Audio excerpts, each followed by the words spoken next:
Alam nyo ba, kapag nag-i-start ito, hindi mo mararamdaman o hindi mo maririnig yung nginig ng mismong makina. So dito natin makikita ang kanyang gas tank.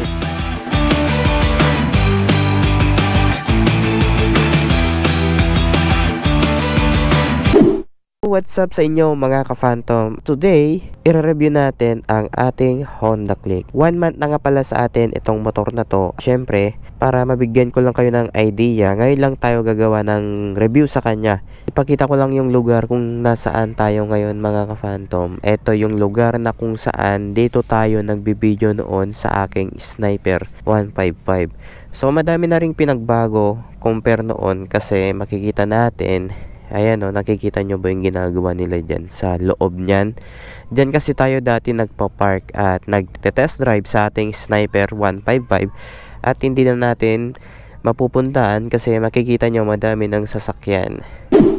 Mga ka-Phantom, sana tulungan nyo akong ma-reach ang 10,000 subscribers bago matapos itong taon na ito. At maraming salamat sa mga sumusuporta. Pag hindi ka pa nakasubscribe sa aking YouTube channel, please subscribe and don't forget to hit the notification bell para lagi kang updated sa aking latest videos. So yun, Honda Click 125, gagawin natin ang full review sa motor na ito. So 1 month nating nagamit. So ito ang mga nagustuhan natin sa kanya mga ka-Phantom. Unang-una, pagdating sa kanyang upuan, napakaganda ng kanyang driver seat and yung kanyang OBR na upuan. Mapapansin kasi natin dito sa bandang driver seat ay mas malapad na siya. Pagdating sa sa lambot naman, ang ganda ng pakiramdam mo kapag umuupo ka sa kanya. Very soft yung kanyang upuan, samahan pa ng magandang shock. So yung shock natin, nilagyan na natin siya ng shock cover para at least hindi masisira kagad kapag natatalsikan siya ng dumi. Meron ito na nagko-cover sa kanya. So isa pa sa mga nagustuhan natin sa kanya mga ka-Phantom, pagdating sa kanyang handlebar, kasi kapag nagda-drive tayo sa kanya, especially kapag nasa traffic tayo, madali lang natin siyang isingit kasi napakaliit ng kanyang handlebar. Dito makikita rin natin ang kanyang side mirror. Nung una gusto ko siyang palitan kasi dito kasi sa kanyang side mirror nababaduyan ako sa kanya kasi sobrang taas. So hindi lang tayo nasanay, katagalan nung nasanay tayo sa kanya, mas feel natin na mas okay pala yung ganitong side mirror. Kaya ko siya nagustuhan, yung ganitong side mirror. Kapag nilalagay natin yung kanyang cover, hanggang dito yung taas ng cover niya na nasasaraduhan niya.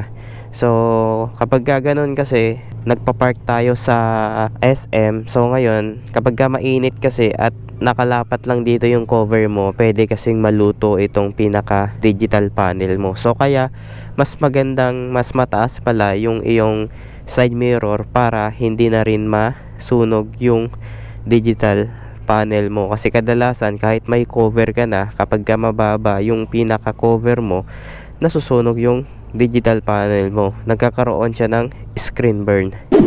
So pangatlong nagustuhan natin mga ka-Phantom, napakalambot ng kanyang mga switches. So pagdating sa kanyang high beam, ay ito malambot, tsaka very comfortable siyang pindutin kasi meron siyang parang ka-angle na kapag hinush mo siyang ganito, madali na lang siyang i-push. Mga ka-Phantom, pagdating sa kanyang busina, ito lang siguro yung naging disadvantage niya sa akin kasi lahat ng motor na na-drive natin, nandito yung kanyang busina. So ito kasi kapag Honda, nandito siya sa gitna. So minsan, napapa-signal light tayo dito sa ating busina. Kaya minsan, napipindot natin. At kadalasan kasi yung anak ko kapag nandito sa harapan at sinasakay ko siya, napipindot niya to, minsan nagugulat tayo. Kaya ayan, yan lang din siguro yung isang naging disadvantage pagdating sa paggamit natin. Pagka masasanay ka na, mas maganda na yung magiging feel mo pag dito na yung busina, kasi instead na dito sa baba, dito ka napipindot. Tsaka makikita kasi natin yung angle nito, talagang naka-design sa thumb natin. Ito ayan ayan, pipindot natin ng ganyan. So lahat naman yan, kapag katagalan, masasanay ka. Alam nyo ba, kapag nag-i-start ito, hindi mo mararamdaman o hindi mo maririnig yung nginig ng mismong makina pagka nag-start engine ka. Pakinggan nyo Ayan Napaka-smooth ng kanyang engine. Dito lang sa Honda Click 125 ang may ganitong features sa kategoring 125cc. Si Honda Click 125 lang ang may ganong features pagdating sa kanyang starting system. Pang-apat na nagustuhan natin dito sa Honda Click 125 ay ang kanyang combi brake system. Ipapakita ko sa inyo. So dito kapag pinush kasi natin yung kanyang rear brake at dito sa kanyang front brake, makikita natin ito ayan 'di ba? So yan yung combi brake system niya. Nagiging sabay na yung pag-push nyo sa inyong brakes. Hindi ka rin basta-basta madidisgrasya sa kanya kasi napakaganda ng combination yan. Dito ko lang na-try sa motor na to na kapag kaalanganin na, nakakapag-brake ka pa rin ng mabuti sa kanya. Sobrang kapit ng brake niya kapag ka na-i-brake in nyo siyang mabuti. So nung una kasi itong motor na to, hindi ganun kakapit yung kanyang brake kasi syempre brand new. Kailangan pang ma-brake in ang kanyang mga brake shoe at yung brake pad. Yung natakbo ng motor natin nasa 765 odo na siya. Habang tumatagal yung paggamit natin sa motor na to, mas lalo tayong nag-e-enjoy sa paggamit sa kanya.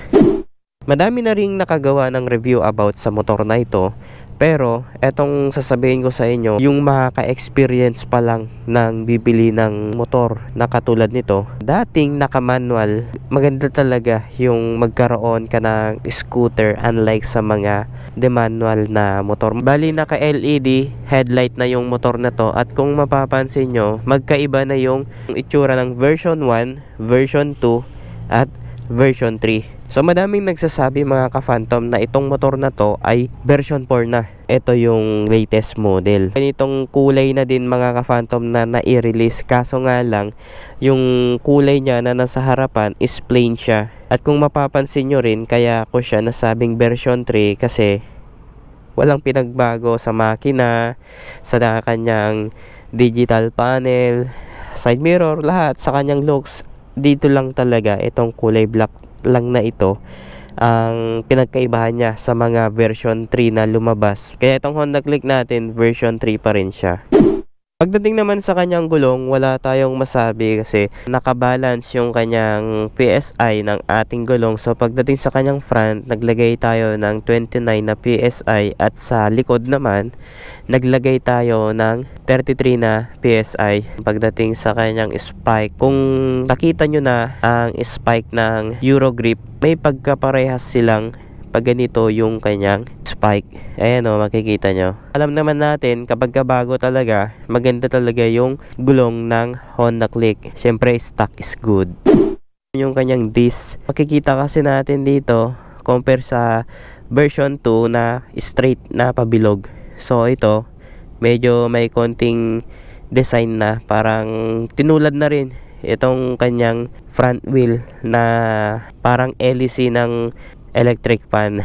Eto ayan, ganyan na yung itsura niya. Front suspension naman natin mga ka-Phantom, hindi naman ganun ka tagtag, hindi naman ganun ka lambot, nasa saktuhan lang, nasa mid-level lang talaga. Pero yung rate natin nasa 80% over 100.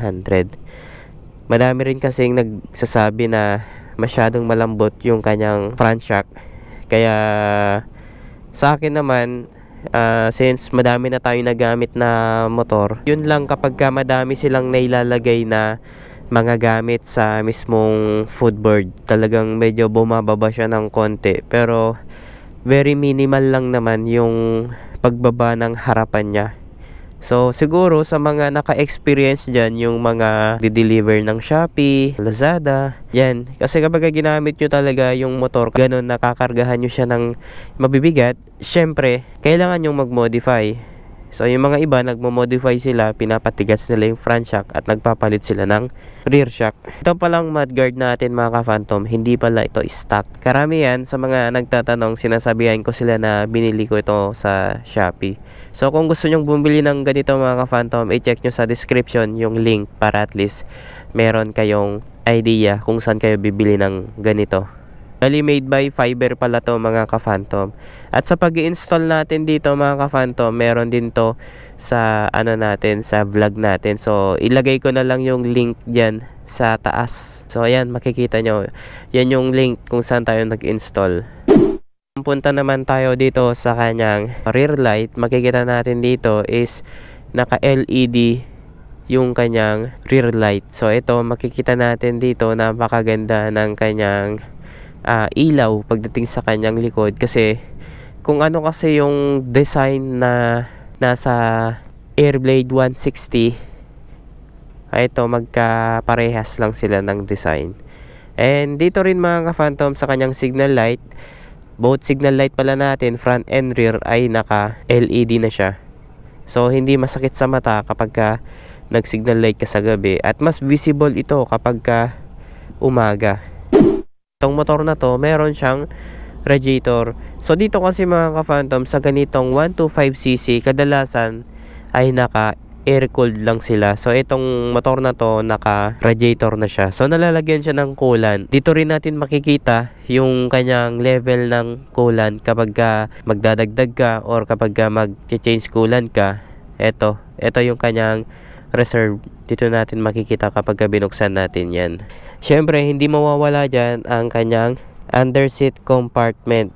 So dito natin makikita ang kanyang gas tank. And dito din yung kanyang 18 liters na compartment. So makikita natin mga ka-Phantom, napakaluwang nitong kanyang compartment. Ayan. So dito talagang malaki siya, madami kang may lalagay. Kasya dito mga ka-Phantom ang half face helmet. Ayan o, makikita din natin dito may paganito pa siya o. At dito na rin namin nilalagay yung damit namin kapag umuwi kami sa Gataran. Kasi yung aking KTM, meron siyang top box na 45 liters. So kapag nilalagay ko naman dito yung damit namin, kasyang-kasya na siya dito sa loob. Yan, sa mga nagtatanong kung kasya nga ba yung half face helmet, kasyang-kasya, 100%. Lagi lang kayo maglagay ng pamunas dito mga ka-Phantom, kasi kapag nagpapagas kayo, dito kasi na part to, may mga maliliit na tumatalsik na gasolina. Kaya kailangan nyo siyang punasan. Kaya ako, naglalagay ako ng ganitong pamunas para sa safety na rin. Nakalimutan ko palang binanggit yung size ng gulong natin mga ka-Phantom. Bali yung size nito sa front ay meron siyang 90 by 80. Rim 14 yung ating rim dito. Sa likod naman meron tayong size na 100 by 80 rim 14. Yung brand ng gulong natin ay Federal. So made in Indonesia itong gulong natin, kaya alam natin na matibay at makapit itong gulong na to. Mga ka-Phantom, pakinggan natin yung tunog nito bago tayo mag-end sa video natin, para at least meron kayong idea kapag bago yung inyong Honda Click, meron kayong comparison kung paano yung tunog pagbago.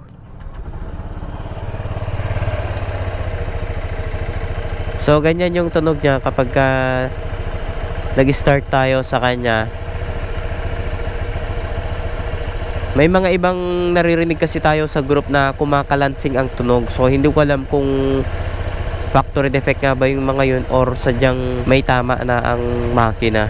765 odo tayo, ganito katahimik yung ating makina. So naririnig nyo ba? Oh, di ba?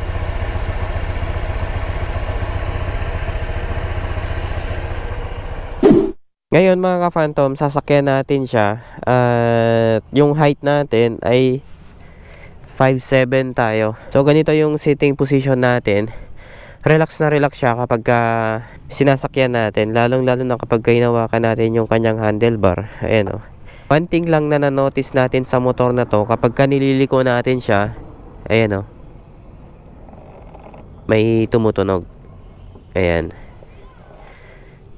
So lahat naman ng Honda Click, talagang ganyan, may tumutunog pagdating sa kanyang manubela kapag nililiko mo siya. Kasi meron kasi dyan yung parang hose na nakalagay yung mga wire na pupunta dito sa iyong headlight. So yun, pwede mo naman siyang i-modify at pwede mo lagyan ng tie wrap. Pero since bago yung motor natin, siguro gagawin natin yan kapag nagpalagay tayo ng mini driving light para wala tayong naririnig na ganito. Madali lang naman siyang i-modify yan. Ayan o, naririnig nyo ba? Tapos dito sa bandang panggilid natin, kapag tumatakbo siya na lulubak tayo, may tumutunog. So ewan ko kung ano yung naririnig natin na yun, na parang galing sa ano, sa baba. So hindi ko sure kung ano yun, pero hinahayaan ko na lang kasi syempre wala naman tayo magiging problema sa motor na to, gaya ng sabi natin, bago eh, 'di ba? So mga ka-Phantom, ngayon ipapakita ko naman sa inyo kung paano natin siya i-drive. So ganoon talaga kapag kauna, pag start mo sa kanya, mataas talaga yung kanyang idle, tapos hintayin mong bumaba bago ka magpapatakbo.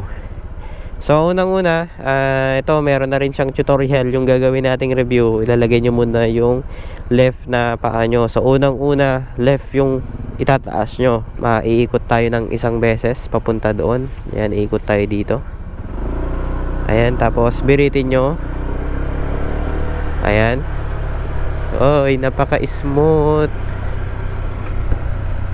Ito talaga yung gusto natin sa motor na ito, kasi napakagaan pa ng kanyang handlebar. Hindi ka talaga mag-a-adjust dito, lalong lalo na yung mga nagpa-practice magmotor. Ito oh. Oy. Ayan. Medyo mainit na.